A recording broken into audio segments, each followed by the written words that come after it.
ఈ నెల 25, 26 తేదీల్లో ఏపీ సచివాలయంలో కలెక్టర్ల సదస్సు జరగనుంది. ఈ సమావేశం సీఎం చంద్రబాబు అధ్యక్షతన జరగనుంది.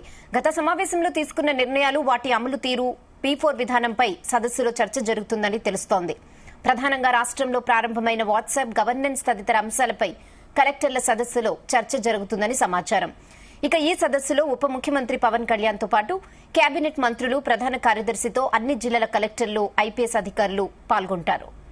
లేకపోతే మొత్తం పర్మనెంట్ గా మంచం మీద ఉండొచ్చు, కానీ వాళ్ళు ఇచ్చేదంతా కూడా 700, 800, 1000 రూపాయలు ఇస్తున్నారు. రెండోది ఫిజికలీ హ్యాండిక్యాప్డ్ పేరుతో ఫిజికలీ హ్యాండిక్యాప్డ్ కాని వాళ్ళు తీసుకుంటున్నారు. ఇప్పుడు 5% మీరు చెప్పినట్లు అవి కూడా ఉన్నాయి. ఒక ఎలిజిబిలిటీ పెట్టినప్పుడు క్లియర్ కట్ గా ఎలిజిబిలిటీ ఉంటే కరెక్ట్ గా అసెస్ చేయగలిగితే ఇంకా హార్ట్ బర్నింగ్ ఉండదు, హ్యాపీనెస్ ఉంటుంది. నాకు రాందాని బాధ కాదు, ఇన్ఎలిజిబుల్ పర్సన్ కి వచ్చిందని నాకు బాధ. అతనికి ఎవరు రికమెండ్ చేశారు, లేదంటే ఏదో వచ్చాడు, మ్యానిపులేట్ చేశారు అనేది హార్ట్ బర్నింగ్ ఉంటుంది. I don't want to create that heart burning. That is the beauty of technology now.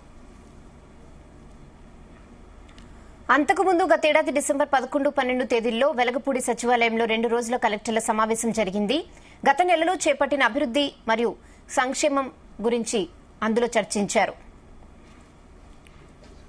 5 are in the category of 15,000 pensions, sir, and 1 is in the category of 10,000 pensions.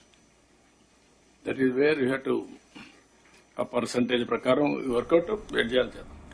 అంతకుముందు గతేడాది December 11, 12 తేదీల్లో వెలగపూడి సచివాలయంలో 2 రోజుల కలెక్టర్ల సమావేశం జరిగింది. గత నెలలో చేపట్టిన అభివృద్ది మరియు సంక్షేమ కార్యక్రమాలు, స్వర్ణ ఆంధ్ర విజన్ 2047 పత్రం మరియు కొత్తగా ప్రవేశపెట్టిన విధానాలు వంటి వివిధ అంశాలపై చర్చించారు.